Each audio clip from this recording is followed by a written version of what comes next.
তো রাসূল আকরাম সাল্লাল্লাহু আলাইহি সাল্লামের সাহাবা আবু হুরায়রা রাদিয়াল্লাহু তাআলা আনহুর বর্ণনা তিনি বলেন, ওয়াক্কালানি রাসূলুল্লাহ সাল্লাল্লাহু আলাইহি ওয়াসাল্লাম ফি হিফজি যাকাতি রমাদান। নবীজি আমাকে রমজান মাসে যাকাতের সম্পদ, বাইতুল মালে যে যাকাতের সম্পদ গরিবদের, এইগুলা হেফাজত করার জন্য, পাহারাদারি করার জন্য আমাকে নবীজি পাহারাদার নিযুক্ত করলেন। কোন সাহাবা? আবু হুরায়রা। সবাই বলবেন কিন্তু কোন সাহাবা? আবু হুরায়রা। আলেমরা না, অন্যরা। আপনারা তো পারেন, অন্যদেরকে বলতে হবে। জনগণের মুখ দিয়া সাহাবাদের নামগুলা বলাইবেন, বুখারীর নাম বলাইবেন, কোরআন বলাইবেন। এইগুলা খালি নাটক সিনেমার নাম পারে, কিতাবাদির নাম একজনও বলতে পারে না। 10 জন সাহাবার নাম একজনও বলতে পারবে না। 10 জন নায়কের নাম গুলির মতো বলে দিবে। নবীজি যেই সাহাবাকে পাহারাদার বানিয়েছেন, ওই সাহাবার নাম কি? আবু হুরায়রা রাদিয়াল্লাহু তাআলা আনহু। এই আবু হুরায়রা রাদিয়াল্লাহু তাআলা আনহু জ্ঞানের প্রতি ওনার খুব আগ্রহ ছিল। তো আবু হুরায়রা রাদিয়াল্লাহু তাআলা আনহু উনি বলেন, রাসূল আকরাম সাল্লাল্লাহু আলাইহি ওয়াসাল্লাম আমাকে যাকাতের সম্পদ পাহারাদারি করার জন্য আমাকে পাহারাদার বানাইলেন। ফাতানি আতিন, রাতের বেলা এক চোর আসছে। ফাজালা ইয়াহসু মিনাত তাআম, চোর আইসা ওই যাকাতের সম্পদ থেকে অঞ্জলি ভর্তি করে, হাত ভর্তি করে যাকাতের সম্পদ খাবার নিয়ে নিতেছে চোর। আমি যখন চোরকে দেখলাম, ফাখাসতুহু, আমি চোরকে ধরলাম। ফাকুলতু লাহু, আমি তাকে বললাম, লা আরফা'নাকা ইলা রাসূলিল্লাহি সাল্লাল্লাহু আলাইহি ওয়াসাল্লাম, আমি তোমাকে আল্লাহ রসুলের কাছে নিব। চোরকে ধরে বললাম। চোর জবাব দেয়, ইন্নী মুহতাজ, আমি খুব অভাবগ্রস্ত। ওয়া আলাইয়া ইয়াল, আমার পরিবার পরিজন আছে।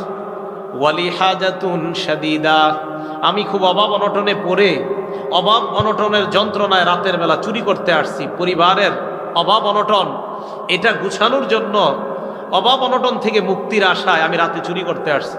ভাই তুমি আমাকে ছেড়ে দাও। আবু হুরায়রা রাদিয়াল্লাহু তাআলা আনহু বলেন, ফারাহিমতুহু ফাখাল্লাইতু আন, আমার তার প্রতি দয়া হলো, চোরের প্রতি আমি তাকে ছেড়ে দিলাম। চোরের প্রতি দয়া হলো, আমি তাকে ছেড়ে দিলাম। ফালাম্মা আসবাহতু, সকাল হওয়ার পর, আতাইতু রাসূলুল্লাহি সাল্লাল্লাহু আলাইহি ওয়াসাল্লাম, সকালে আমি আল্লাহর নবীর কাছে আসলাম।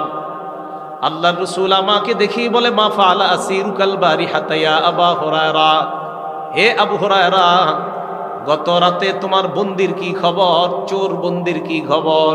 সুবহানাল্লাহ। নবীজি আপনি কিভাবে জানলেন? আবু হুরায়রা রাদিয়াল্লাহু তাআলা নবীজির কাছে আসার আগে আল্লাহ ওহীর মাধ্যমে এই রাতের ঘটনা আল্লাহ জানায় দিয়েছে। তো আবু হুরায়রা রাদিয়াল্লাহু তাআলা আনহু বললেন, ইয়া রাসূলুল্লাহ, শাকা ইলাইয়া হাজাতান শাদীদাতান ওয়া ইয়ালা, হুজুর আমার কাছে প্রচন্ড অভাব অনটন পেশ করছে, পরিবার খুব সমস্যার মধ্যে আছে, এটা পেশ করছে। ফারাহিমতুহু ফাখাল্লাইতু সাবিলা, আমার দয়া হয়েছে তাই তাকে ছেড়ে দিছি। নবীজি বললেন, আবু হুরায়রা, ইন্নাহু কদ কাযাবা, রাতের বেলা চোর তোমাকে মিথ্যা কথা বলছে। মনে রাখবা, সায়াউদ, সে আবার আজকে চুরি করতে আসবে। গত রাতে চোর মিথ্যা বলছে, সে আজকে আবার চুরি করতে আসবে। আবু হুরায়রা বলেন, ফারাসাতুহু লিকাউলি রাসূলিল্লাহি সাল্লাল্লাহু আলাইহি ওয়াসাল্লাম, ইন্নাহু সায়াউদ, আমার নবী বলছে চোর আবার আজকে আসবে, এই কথা বলার কারণে আমি নিশ্চিত হয়ে গেলাম চোর আসবে। নবী যেহেতু বলছে চোর আসবে, আমি নিশ্চিত চোর আসবে।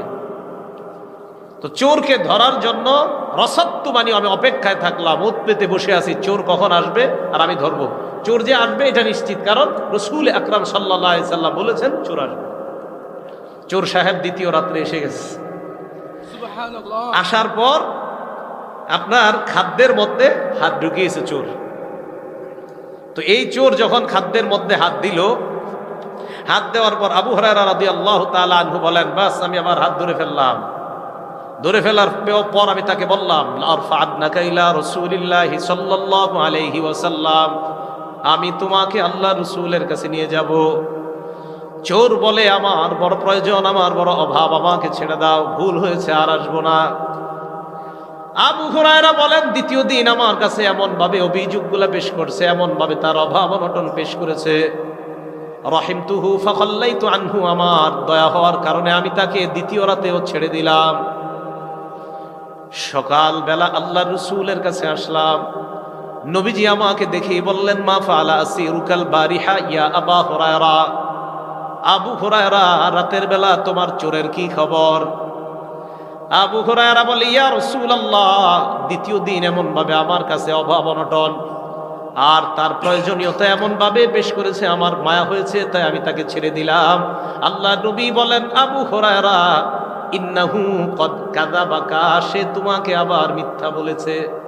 সায়াউদ, সে আবার আজকে চুরি করতে আসবে। চুরি আগে কয়বার হয়েছে? আজকে আসলে কয়বার হবে? তিনবার। মন দিয়ে শুনেন, আমি কি কারণে এই হাদিস বলতেছি? আলেম ছাড়া অন্যরা বলেন তো। মাশাআল্লাহ, কে বলছে এটা?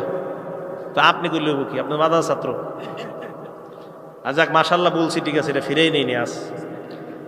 অন্যকে বললে বা খুশি লাগতো। এলেমের আগ্রহ নিয়ে বয়ান চলতেছে, চোরের সাথে এলেমের আগ্রহের কি সম্পর্ক? মন দিয়ে শোনেন, ঘটনা চলতেছে চুরির না, এখানে এলেমের আগ্রহ কি বুঝবেন। আবু হুরায়রা রাদিয়াল্লাহু তাআলা আনহুকে রাসূল আকরাম সাল্লাল্লাহু আলাইহি সাল্লাম বললেন, আজকে আবার আসবে চোর। আবু হুরায়রা বলেন, রাসাতুহুস সালিসা, তৃতীয় রাত আমি আবার অপেক্ষায় থাকলাম। চোর আসছে, আসার পর যা ইয়াহসু মিনাত তাআম, খাবার অঞ্জলি ভর্তি করে যখন নেয় তাকে আমি ধরলাম।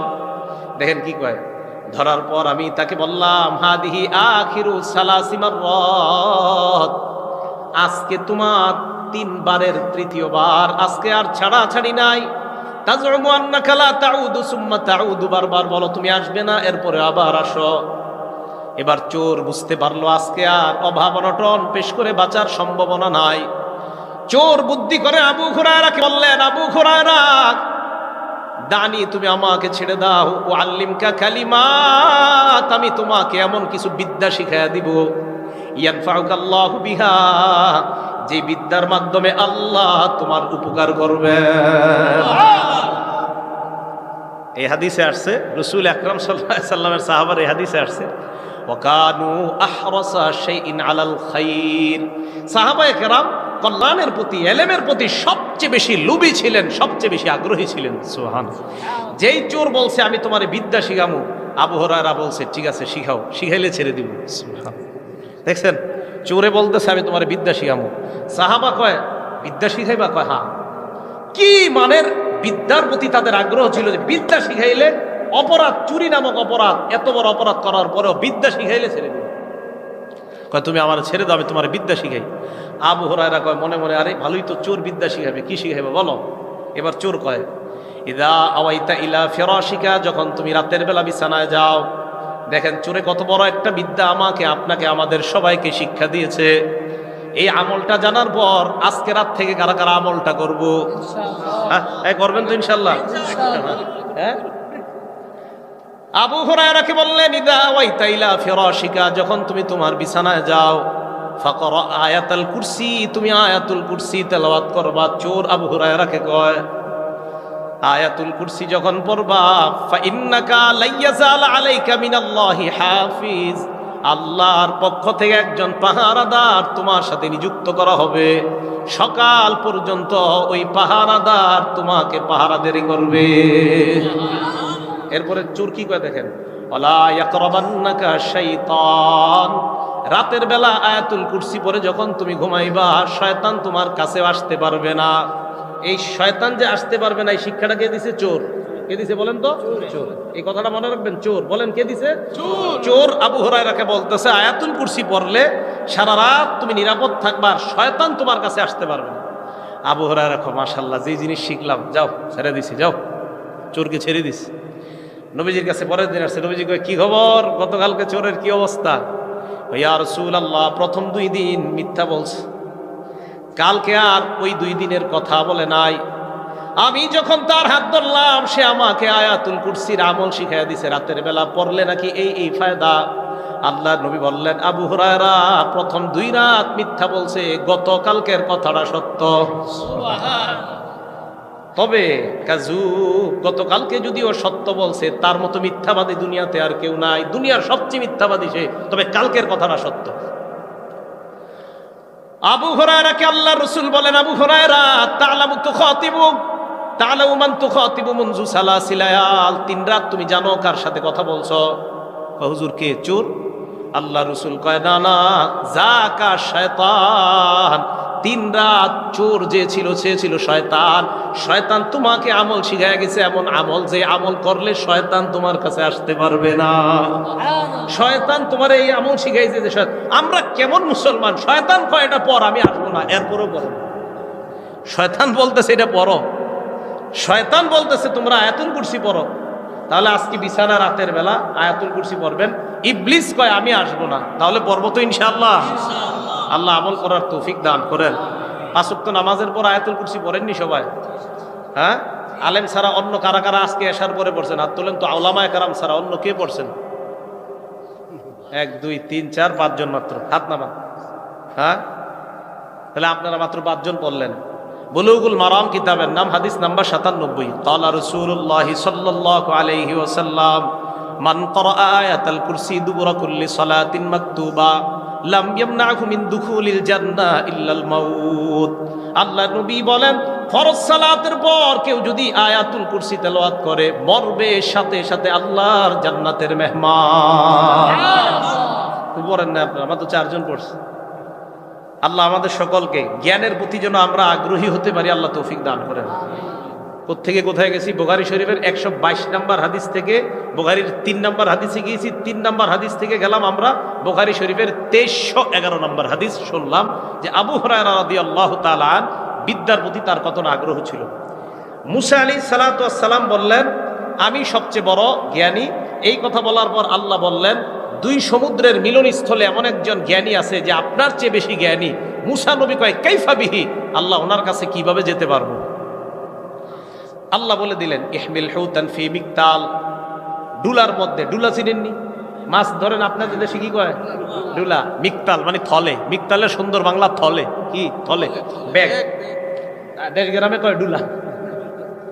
আল্লাহ বললেন, ইহমিল হুতান ফি মিকতালিন, থলের মধ্যে একটা মাছ দেন। নেওয়ার পর ফাইদা ফাকাত্তাহু ফাহুয়া যাক অথবা ফাহুয়া সাম্মা, মাছ নেওয়ার পর আপনি তাকে সন্ধান করার জন্য বের হবেন।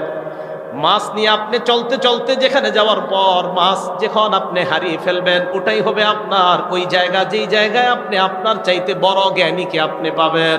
আবার বুঝেন, মাছ নেন, থলের মধ্যে চলতে থাকবেন, যাইতে যাইতে হঠাৎ এক জায়গায় মাছটা হারিয়ে ফেলবেন। যেখানে মাছটা হারিয়ে ফেলবেন সেখানে ওই ব্যক্তিকে পাবেন যে ব্যক্তি আপনার চেয়ে বড় জ্ঞানী। মুসা আলাইহিস সালাতু ওয়াস সালাম মাছ নিলেন। নেওয়ার পর ফানতলাকা, চলতে লাগলেন। ওয়ানতলাকা বিয়ুশা ইবনে নুন, উনি ওনার খাদেম হিসাবে ওনার নুন, উনিও পরবর্তীতে নবী হয়েছে। নুন আলাইহিস সালাতু ওয়াস সালামকে সাথে নিলেন মুসা নবী। ফাহামালা হুতান ফি মিকতাল, মাছ নিছে একটা ব্যাগের মধ্যে। খাদেম সাহেবের কাছে মাছটা দিছে, চলো। তো যাইতে যাইতে ওনারা চলতে লাগলেন। চলতে চলতে হাত্তা ইদা কানা ফিস সখরা, একটা পাথরের কাছে গেছে দুজন, মুসা নবী, ইউশা। ইউশা নবীর নামটা সবাই বলেন, ইউশা ইবনে নুন। ইউশা ইবনে নুন, ইউশা সবাই বলেন ইউশা। হ্যাঁ, মানে পুরো নাম ইউশা ইবনে নুন। নুন আলাইহিস সালাত, নুনের ছেলে ইউশা আলাইহিস সালাতু ওয়াস সালাম। মুসা আলাইহিস সালাতু ওয়াস সালাম ওনার খাদেম ইউশা ইবনে নুনকে নিয়ে চললেন, সাথে মাছ। যাইতে যাইতে একটা পাথরের কাছে গেছে। পাথরের কাছে যাওয়ার পর ওয়াদআ রুউসাহুমা, তারা 2 জন তাদের মাথা এইভাবে ফালাইছে। কেন? ক্লান্ত হয়ে গেছে, ঘুমাবে না। মা 2 জন ঘুমায়া গেছে। এখন দেখেন, থলের ভিতরে মাছ, খাদেম সাহেবের কাছে ব্যাগ। ফানসাল্লাল হুতু মিনাল মিকতাল, ব্যাগ থেকে মাছ বের হয়ে ফাত্তাখাযা সাবিলাহু ফিল বাহরি সারাবা, সমুদ্রের মধ্যে একটা সুড়ঙ্গ পথ তৈরি করে মাছ ওই দিক দিয়ে নিচে চলে গেছে। মুসা নবী ঘুমিয়ে আছেন। হাদিসের বর্ণনা, ওয়া কানা লি মুসা ওয়া ফাতাহু আজাবা, মুসা নবী এবং তার গোলামের জন্য আশ্চর্য একটা ঘটনা ঘটে গেল। ঘুম ভাঙার পর আবার তারা 2 জন চলতে লাগলেন। মাছ যে সুড়ঙ্গে চলে গেছে এটা আর খাদেমের মনে নাই। মুসা নবী এবং ইউশা 2 জন চলতে লাগলেন। ফানতলাকা বাকিয়াতা লাইলাতিহিমা ওয়া ইয়াউমিহিমা, এরপরে বাকি দিন এবং রাত চলতে চলতে ফালাম্মা আসবাহা, যখন সকাল হয়, মুসা নবী তার খাদেমকে বললেন, আতিনা গদা আনা লাকাদ লাকিনা মিন সাফারিনা হাদা নাসাবা। নাস্তা আনো, ক্লান্ত হয়ে গেছি, এই সফরের ক্লান্তি আমাদেরকে ধরে ফেলছে, নাস্তা আনো। মুসা আলাইহিস সালাতু ওয়াস সালামকে ক্লান্তি ধরছে। আল্লাহ নবী বলেন, মুসা নবীর এই ক্লান্তি ততক্ষণ আসে নাই যতক্ষণ মাছ হারায় নাই। নবীজি বলেন, মাছ যেই জায়গায় হারিয়েছে, হারানোর পর ওনার ক্লান্তি আসছে, এর আগ পর্যন্ত চলতেছে, হারায় নাই। কতক্ষণ চলতেছে? আল্লাহ পাক রব্বুল আলামিন কোরআনে মুসা নবীর বক্তব্যটা পেশ করেন, লা আবরাহু হাত্তা আবলুগা মাজমাআল বাহরাইনি আও আমদিয়া হুকুবা। দুই সমুদ্রের মিলনস্থলে পৌঁছার আগ পর্যন্ত চলতেই থাকবো, চলতেই থাকবো। আও আমদিয়া হুকুবা, যুগের পরে যুগও যদি কেটে যায় এরপরও যেতেই থাকবো। ওই ব্যক্তিকে আমার পেতে হবে যে আমার চেয়ে বড় জ্ঞানী। এই আয়াত প্রমাণ করে জ্ঞান অন্বেষণের জন্য সফর করা এটা কত বড় ফজিলতের কাজ। তাই রাসূল আকরাম সাল্লাল্লাহু আলাইহি সাল্লাম বলেন, মান সালাকা তরিকান ইয়ালতামিসু ফীহি ইলমা সাহহালাল্লাহু বিহি তরিক সাহহালাল্লাহু লাহু বিহি তরিকান ইলাল জান্নাহ। যে ব্যক্তি জ্ঞান অন্বেষণের জন্য রাস্তা অবলম্বন করে, আল্লাহ পাক রব্বুল আলামিন জান্নাতে যাওয়া তার জন্য ওই রাস্তা সহজ করে দেন। সুবহান। মুসা আলাইহিস সালাতু ওয়াস সালামকে আমি চলতেই থাকবো এই জ্ঞান অন্বেষণের জন্য। দেখেন তো, তারা দুইজন একসাথে হওয়ার পর মুসা নবী কয়, নাস্তা আনো, বিসমিল্লাহ। আল্লাহুম্মা লাকাল হামদু ওয়া লাকাশ শুকর। এখন নাস্তা নিয়ে আসছে খাদেম সাহেব। আনার পর খাদেম সাহেব মুসা আলাইহিস সালাতু ওয়াস সালামকে বলতেছে, আরাআইতা ইয আওয়াইনা ইলা সখরাতি ফাইন্নী নাসিতুল হুত। আপনার মনে আসেনি ওই যে একটা পাথরের কাছে আমরা দুইজন ঘুমাইছিলাম? মুসা নবী কয়, হ্যাঁ মনে আছে তো। ওই জায়গায় মাছটা থলে থেকে বের হয়ে সমুদ্রের মধ্যে একটা সুরঙ্গ পথ বের করে চলে গেছে। মুসা নবী কয়, কেন বললা না? খাদেম জবাব দেয়, ফাইন্নী নাসিতুল হুত, আমি মাছের কথা বলতে আপনাকে ভুলে গিয়েছি। ওয়ামা আনসানিহু ইল্লা শাইতানু আন আযকুরা, মাছের কথা বলতে আমি ভুলে যাই নাই, শয়তান আমাকে ভুলাইয়া দিছে। এই কথা বলার পর ওয়াত্তাখাযা সাবিলাহু ফিল বাহরি আজাবা, আমি তাকায় দেখলাম আশ্চর্য একটা সুরঙ্গ পথ দিয়ে মাছ সমুদ্রের নিচে চলে যায়। মুসা নবী বলেন, যালিকা মা কুন্না নাবগি, আর এটাই তো তালাশ করতেছি, কি করলা তুমি বললা না কেন? ফারতাদ্দা আলা আসারিহিমা কাসাসা, তারা দুইজন পায়ের যেই ছাপগুলা দেখতে দেখতে, পদাঙ্ক অনুসরণ করতে করতে বালুকাময় প্রান্তরের মধ্যে দিয়ে যেহেতু তারা রাস্তা চলেছিল, তাদের পায়ের ছাপগুলা মুসা নবী এবং তার খাদেম আবার ওই চিহ্নগুলা দেখতে দেখতে মাছ হারিয়ে যাওয়ার স্থানে আবার তারা পৌঁছে যায়। আবার ঘুরে আসছে ওই জায়গায়, খুব মন দিয়ে শুনেন। এখন আসছে, আসার পর আল্লাহ বলেন, ফাওয়াজাদা আবদাম মিন ইবাদিনা আতাইনাহু রাহমাতাম মিন ইনদিনা, তারা দুইজন আমার বান্দাদের মধ্য থেকে এক বান্দাকে পাইল। বুখারীর বর্ণনায় আসছে 122 নম্বর বর্ণনায়, ওই বান্দা ইদা রাজুলুন মুসাজ্জান বিসাউবিন, কাপড়ে পেঁচানো চাদর দিয়ে ঢাকা একজন ব্যক্তিকে সেখানে পাওয়া গেল। মুসা আলাইহিস সালাতু ওয়াস সালাম ওনারে দেখার পর, বুখারীর বর্ণনা, ফাসাল্লামা, সালাম দিলেন। কোরআনে এই কথাটা নাই। ফাসাল্লামা, সালাম দিলেন। সালাম দিলেন, সালাম দেওয়ার পর যাকে সালাম দিলেন তার নাম হলো খজির। বলেন কি নাম? খিজির না, খাজির। খাজির, খাজির। আমার তাহকিকে খাজির, এরপরে যদি খিজির তাহকিকে হয় আমাকে জানাবেন, আমি শুধরিয়ে নিব। খাজির সম্ভবত, আমি আত্মবিশ্বাসের সাথে বলছি না, বাকি আমি তাহকিকে খাজির মনে হচ্ছে। এরপরেও যদি খিজির হয় আমাকে অবশ্যই জানাবেন। বিদ্যার ক্ষেত্রে আমরা একজন আরেকজনের মুখাপেক্ষী, নিঃসন্দেহে। আমার মনে হচ্ছে খাজির, তো যদি খিজির হয় জানাবেন, ইনশাল্লাহ প্রমাণ সহকারে জানাইলে আমি আমার কথা উড্র করে খিজিরই বলবো। বাকি আপাতত আমি আমার মত খজির। আর যাই হোক, যেটা প্রবাদ সেটা অন্য। হ্যাঁ, এখন যাকে পেয়েছেন তার নাম খাজির। হ্যাঁ, খাজির। ভাই আপনারা কি বলবেন জানি না, আমি কিন্তু খজির বলবো যতক্ষণ আমি খিজির না জানবো। আমি খজিরই বলতে থাকবো, কারণ আমি খজিরই জিনিস। তো খজির যাকে পেয়েছেন তিনি কাপড়ে ঢাকা। ওখানে মুসা আলাইহিস সালাতু ওয়াস সালাম সালাম দিলেন। সালাম দেওয়ার পর ওই ওখান থেকে উনি বলতেছে, বিআন্না, এবার বলতে আন্না বিআরদিকা মিনাস সালাম। উনি বলতেছে, এই জমিনে আবার সালাম আসলো কোত্থেকে? এই জমিনে আবার সালাম কোত্থেকে আসলো? মানে এটা ইলমে শরীয়তের জমিন না। মুসা নবী তো শরীয়তের নবী, তো যেখানে আসছে এখানে শরীয়তের মধ্যে সালাম চলে, তো এইখানে আবার সালাম আসছে কোত্থেকে? এইখানে তো সালাম দেওয়ার কেউ নাই। মুসা নবী বললেন আমি মুসা। খজির বললেন কোন মুসা? মুসা বনি ইসরাইল, বনি ইসরাইলের মুসা। খজির বলতেছে বনি ইসরাইলের মুসা? জি আমি বনি ইসরাইলের মুসা। এবার খজির বললেন কেন আসছেন? মুসা আলাইহিস সালাতু ওয়াস সালাম খজিরকে বললেন ক্বালা লাহু মুসা হাল আত্তাবিউকা আলা আন তুআল্লিমানি মিম্মা উল্লিমতা রুশদা। আল্লাহ আপনাকে যে বিদ্যা দিছে, এই বিদ্যা শিক্ষা করার জন্য আমি কি আপনার অনুসরণ করতে পারি? কথাটা মন দিয়ে শুনবেন। একজন নবী বিদ্যা শিখার জন্য রাতের পর রাত সফর করতেছে, যাওয়ার পর বলতেছে আপনাকে আল্লাহ যে বিদ্যা দিয়েছেন, এই বিদ্যা শিখার জন্য আমি কি আপনার অনুসরণ করতে পারি? খজির জবাব দিলেন ইন্নাকা লান তাস্তাতিয়া মাইয়া সবরা, আপনি আমার সাথে ধৈর্য ধারণ করতে পারবেন না। মুসা নবী বললেন কেন? খজির জবাব দিলেন ইয়া মুসা ইন্নাকা ইন্নী আলা ইলমিন মিন ইলমিল্লাহ, আল্লামানি, আল্লাহর পক্ষ থেকে এমন একটা বিদ্যা আল্লাহ আমাকে দিয়েছে, লা তালামুহু আনতা, যেই বিদ্যা আপনার জানা নাই। ওয়া ইন্নাকা আলা ইলমিন মিন ইলমিল্লাহ আল্লামাকাহু লা আ'লামু, আপনাকে আল্লাহ এমন বিদ্যা দিয়েছে যেই বিদ্যা আমার জানা নাই। আমার বিদ্যা আপনার জানা নাই, আপনার বিদ্যা আমার জানা নাই, আপনি আমার সাথে ধৈর্য ধারণ করতে পারবেন না। খজির বললেন ওয়া কাইফা তাসবিরু আলা মা লাম তুহিত বিহি খুবরা, যেই বিষয়ে আপনার জ্ঞান নাই ওই বিষয়ে আপনি কিভাবে আমার সাথে ধৈর্য ধারণ করবেন? আমি কিছু ঘটাবো, ঘটানোর পর আপনি আপনার বিদ্যার মাধ্যমে বলবেন এটা তো হারাম, আর আমি আমার বিদ্যায় বলবো এটা হালাল, ঝগড়া তো লেগে যাবে। আমি আমার বিদ্যা একটা কাজ করব, এটা আমার কাছে হালাল, আপনি বলবেন এটা হারাম।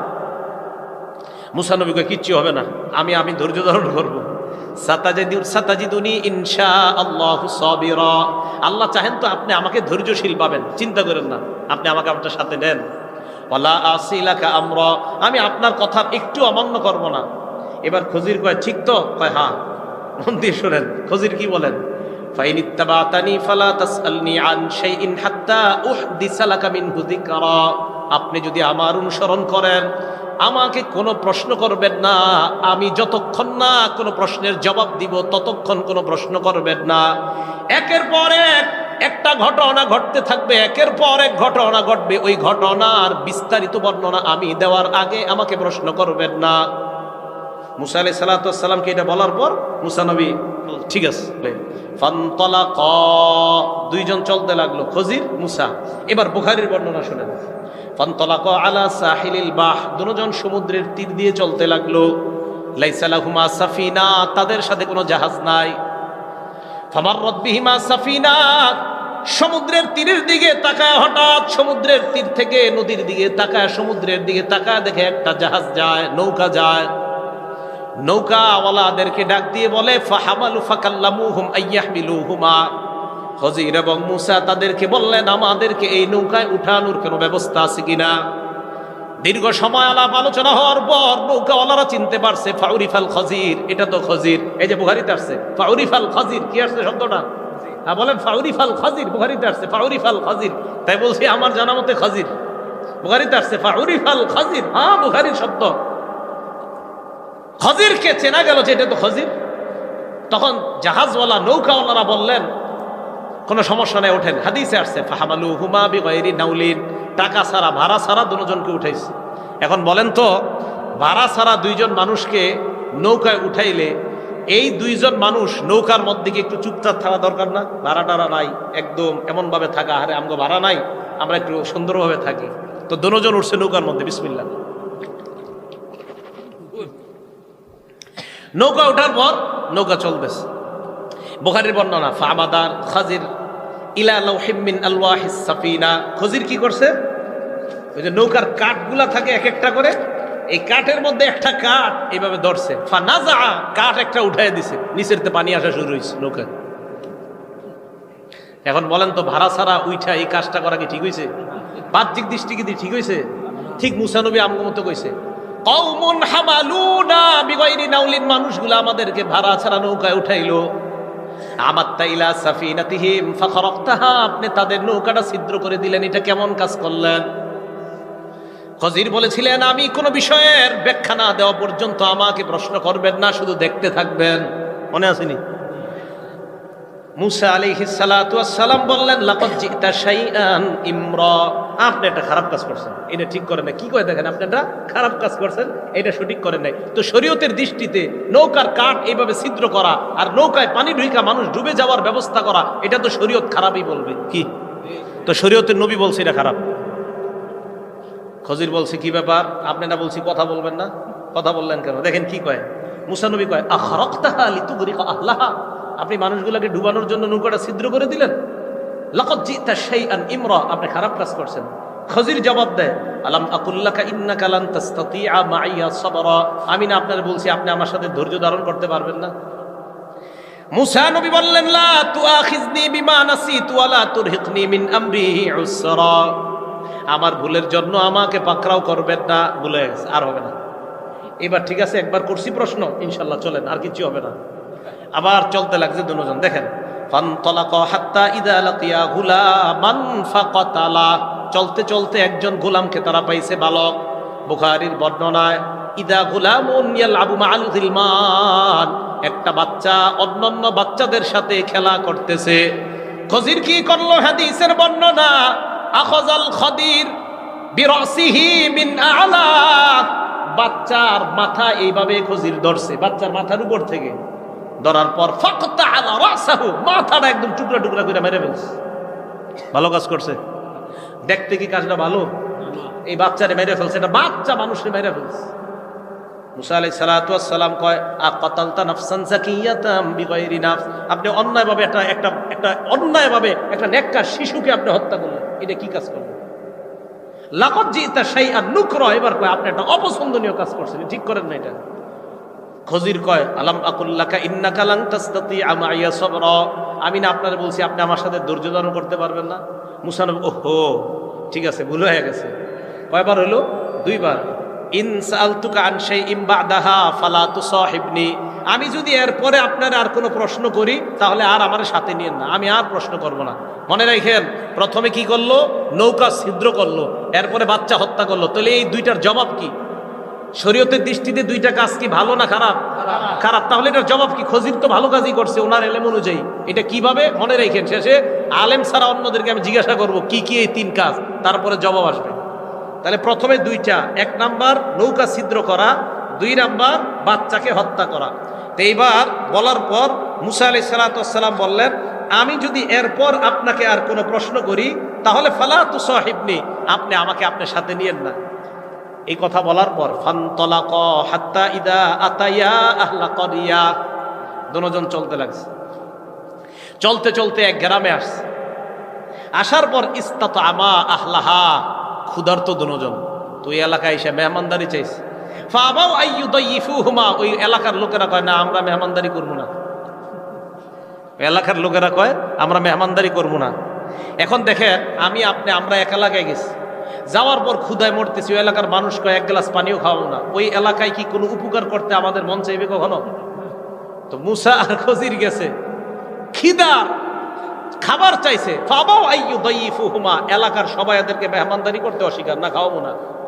ফাওয়াজাদা ফিহা জিদারা, ওই এলাকার মধ্যে একটা দেয়াল পেয়েছি, ইউরিদু আইয়ান কাদ্দা, ওই দেয়ালটা পড়ে যায়, একটা দেয়াল, এটা পড়ে যাবে অবস্থা। ফাকামা, খজির কি করছে? সুন্দরভাবে দেয়ালটা ঠিক করে দিচ্ছে।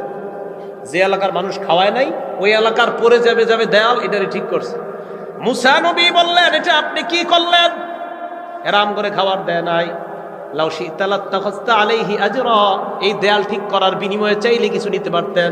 আপনি তো বলতে পারতেন যে দেয়াল ঠিক করে দেবো, পারিশ্রমিক দিতে হবে, পারিশ্রমিকের টাকা টুকা পাইলে আমরা দুইজনের খাবারের একটা ব্যবস্থা হতো। আপনি তো কিছু বলতে পারতেন, পারিশ্রমিক হিসাবে তারা আমাদেরকে খানাও খাওয়াইতে পারতো।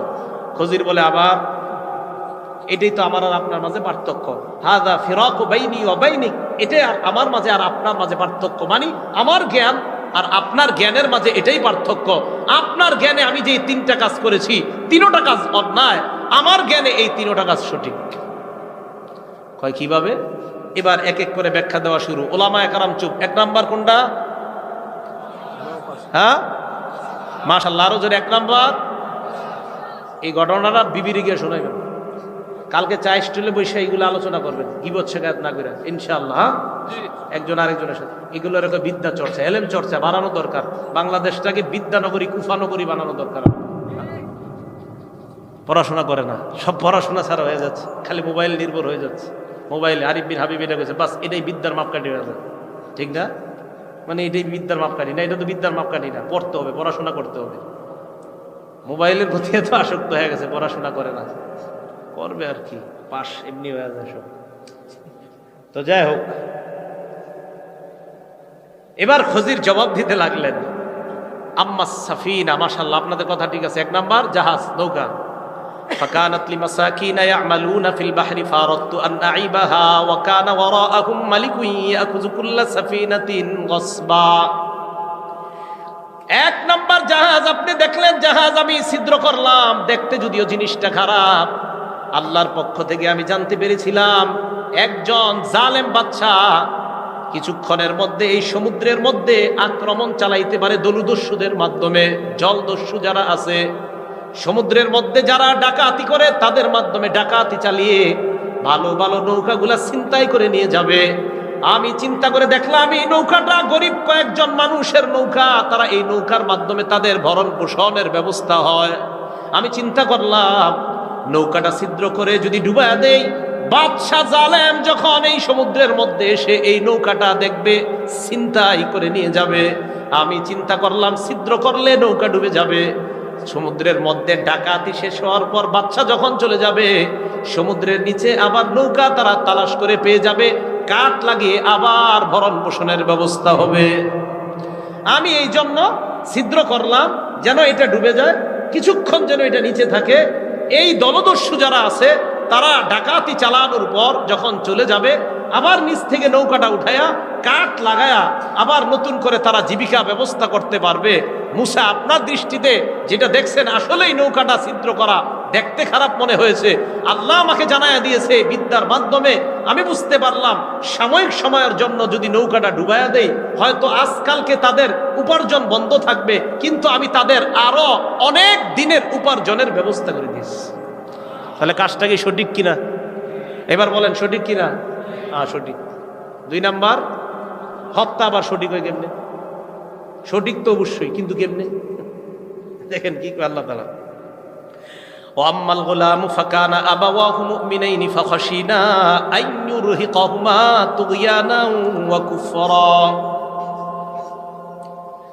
যেই গোলামটা বাচ্চাদের সাথে খেলতেছিল, যাকে ধরার পর আমি তার মাথার মধ্যে আঘাত করে হত্যা করলাম, আমাকে আল্লাহ পাক রব্বুল আলামিন জানিয়ে দিয়েছে এই বাচ্চা বড় হওয়ার পর, এই বাচ্চার মা বাবা বড় ভালো মানুষ, ইমানদার। এই বাচ্চা যখন বড় হবে, বড় হওয়ার পর তার মা বাবার নাফরমানি করবে, বাচ্চাটা কাফের হয়ে যাবে। এই জন্য আমি চিন্তা করলাম বাচ্চাটা মেরে ফেলি। কয় কেন? কয় ফারাদনা আইয়ুবদিলাহুমা রাব্বুহুমা খায়রাম মিনহু যাকাতাও ওয়া আকরাবা রহমা। আমি চাইলাম এই বাচ্চাটা মারা যাওয়ার পর, আল্লাহ পাক রব্বুল আলামিন এই বাচ্চার মারা যাওয়ার পর মা বাবা সাময়িক সময়ের জন্য কষ্ট পাবে, কষ্ট পাওয়ার পর এই বাচ্চার বিনিময়ে আল্লাহ এমন সন্তান দান করবে, যেই সন্তানটা যাকে মারলাম তার চেয়ে অনেক পবিত্র হবে এবং মা বাবার প্রতি অনেক দয়ালু হবে। তাফসীরের কিতাবে আসছে এই বংশে 9 জন, আরেক বর্ণনায় 11 জন নবী হয়েছিল। কয়জন নবী হয়েছে? এক তাফসীরে আসছে এরপরে দোয়ার পরে একটা মেয়ে হয়েছে এই বংশে, মেয়ে। এই ছেলেটারে মারার পর এর বিপরীতে একটা মেয়ে হয়েছে, ওই মেয়ের বংশে 9 জন, কোন বর্ণনায় 11 জন নবী হয়েছে। তাহলে মারার কারণে লাভ হয়েছে না লস হয়েছে? এক কাফের মারা গিয়া 11 জন নবী, 9 জন নবী, নেককার কোন বিবি নারী দুনিয়াতে আসা, এটা কি লাভ না লস? লাভ। তাহলে দেখতে মনে হইলো একজন মানুষ হত্যা করা এটা খারাপ, খজিরকে আল্লাহ জানায়া দিছে এটা বড় হইলে কাফের হবে, এইটা দুনিয়াতে থেকে লাভ নাই, যাও। এর পরিবর্তে আল্লাহ পাক রব্বুল আলামিন নেককার সন্তান দান করেছে, ওই সন্তানের মাধ্যমে দুনিয়াতে মা বাবারও অনেক উপকার হবে, আবার এই সন্তানটা দুনিয়াতে যে সন্তান জন্ম দিবে তারাও পৃথিবীর মধ্যে অনেক ভালো হবে। তো বলেন তো, একটা খারাপের বিপরীতে তো 1000টা ভালো থাকে, 1000 ভালোটা গ্রহণ করবো না একটা খারাপ? তাহলে কাজটা দেখতে মনে হয়েছিল খারাপ, আসলে ভালো। মুসা নবীর শরীয়তে হত্যা দেখতে খারাপ, খজিরের শরীয়তে এটা দেখতে খারাপ না। এই জন্য আল্লাহ বলেছেন, মুসা আপনার চেয়ে বড় একজন জ্ঞানী আছে, 2 সমুদ্রের মিলনস্থলে গেলে পাবেন। 3 নাম্বার, আচ্ছা বুঝলাম, শেষে আমগরে যে এলাকায় খাওয়ান দিল না ওই এলাকার দেয়ালটা ঠিক করছেন কিনলে, আর ঠিক করার পর টাকা নিলেন না কেন? এবার খজির জবাব দেয়, ও আম্মাল জিদারু ফাকানা লিগুলামাইনি ইয়াতীমাইনি ফিল মাদিনা, দেয়ালটা দুইজন এতিম বাচ্চার দেয়াল ছিল শহরের মধ্যে। কানা তাহতাহু কানজুল্লাহুমা, এই দেয়ালের নিচে তাদের সঞ্চিত সম্পদ ছিল। ও কানা আবুহুমা সলিহা, তাদের মা বাবা ছিল নেককার। তাদের মা বাবা এই সন্তানদের জন্য ওই দেয়ালের নিচে সঞ্চিত ধনভাণ্ডার রেখে গেছে। আমি চিন্তা করলাম এই দেয়াল যদি পড়ে যায় এলাকার চোর বদমাশ বাটপাররা তাদের সম্পদগুলা নিয়ে নিবে, তাই আমি দেয়ালটা ঠিক করে দিলাম যেন তারা বড় হওয়ার পর জ্ঞান বুদ্ধি খাটিয়ে অথবা আত্মীয় স্বজনের কাছ থেকে জেনে তাদের মা বাবার রেখে যাওয়া সম্পদটা তারা এই দেয়ালের নিচ থেকে উঠায় নিতে পারে। তাই বড় হওয়া পর্যন্ত যেন দেয়ালটা মজবুত থাকে, এই জন্য আমি দেয়ালটা মজবুত করে দিলাম। তাহলে মুসা আলাইহিস সালাতু ওয়াস সালাম দেখলেন উজরত ছাড়া, পারিশ্রমিক ছাড়া দেয়ালটা ঠিক করা ঠিক না। কিন্তু খজির বুঝতে পারলেন এটা ভবিষ্যতে এই দেয়াল ঠিক রাখলে এটা সঠিক। যে বিষয়টা বুঝাইতে চাইলাম, জ্ঞান বিদ্যার জন্য হজরতে মুসা আলাইহিস সালাতু ওয়াস সালাম আল্লাহ পাক রব্বুল আলামিনের হুকুমে আরেকজনের কাছে গিয়েছেন। তাহলে জ্ঞানী যারা তাদের দাম আছে না নাই? তাহলে একজন জ্ঞানীর কাছে একজন নবী যাইতে পারেন, আমরা সাধারণ মানুষ যারা আমাদের জ্ঞানীদের কাছে যাওয়া দরকার আছে না নাই? জ্ঞানী যারা তাদেরকে বলা হয় আলেম। আলেমের বহু বচন উলামা। ওলামা মানে এই যারা উলামা তলাবা যারা এই সংগঠন করছে তাদের উদ্যোগে যে আয়োজনটা হয়েছে এদেরকে উলামা বলা হয়। তাহলে ওই আলেম থেকে উলামা, যেই উলামাদের কাছে অন্যজন জ্ঞান আহরণের জন্য এইভাবে যাইতে পারে, বলেন আমরা ওই আলেমদেরকে সম্মান করব কিনা? মসজিদের ইমাম, মাদ্রাসার উলামায়ে কেরামকে ইনশাআল্লাহ সম্মান করব না? ইনশাআল্লাহ আমরা সম্মান করব। আল্লাহ পাক রব্বুল আলামিন আমাদের সকলকে যেই কথাগুলো বললাম শুনলাম, জ্ঞান বিজ্ঞানের চর্চা আরো বেশি করে যেন আমরা কোরআন সুন্নাহর চর্চা সমাজের মধ্যে ব্যাপকভাবে কোরআন সুন্নাহ যেন আমরা প্রচার করতে পারি, প্রচার প্রসারে যেন আমরা সহযোগী হতে পারি, ওলামা তলাবাদের সাথে যেন আমরা থেকে কাজ করতে পারি। আল্লাহ তৌফিক দান করেন। আমিন। ওয়া আখিরু দাওয়ানা আনিল হামদুলিল্লাহি রাব্বিল আলামিন। আসসালামু আলাইকুম ওয়া রাহমাতুল্লাহি ওয়া বারাকাতুহু। এই পেন বাজার আর তিনটা ঘটনা মুসা আলাইহিস সালামের জীবনে ঘটছে।